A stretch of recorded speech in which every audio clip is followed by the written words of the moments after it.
sound of a crackling fire and distant, indistinct chatter. So there we were, me, my buddy Sinju, and my little sister Amira, deep in this underground kingdom we'd stumbled upon. And let me tell you, the food? Out of this world. We were in this little shop, scarfing down these things called lava cakes. Sound of someone eating enthusiastically.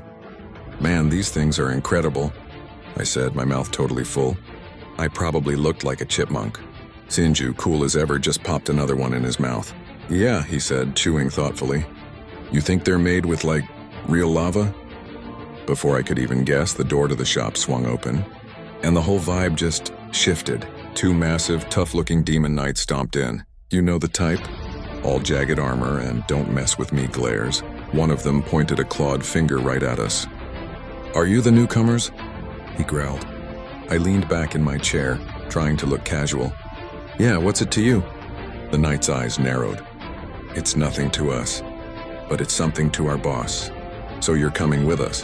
Sinju wiped his mouth with the back of his hand. Yeah, what for? That's the boss's business, not ours, the other knight grunted. I glanced at Sinju. He just shrugged, a little smirk playing on his lips. All right, we'll come along. This might be interesting. He stood up, grabbing one last lava cake from the plate. Me and Amira did the same. Can't let good food go to waste, right?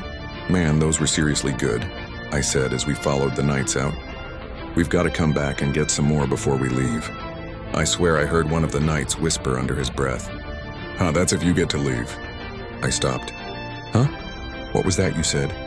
I was starting to get a bad feeling about this whole invitation. The knight just ignored me and kept walking, so we followed, staying on high alert. They led us through the city, this wild place lit by glowing crystals and rivers of magma, all the way to a massive fortress right in the center. The palace, I guess. The walls weren't made of stone, though. They were made of roaring blue flames contained by some kind of magic. It was both terrifying and kind of beautiful.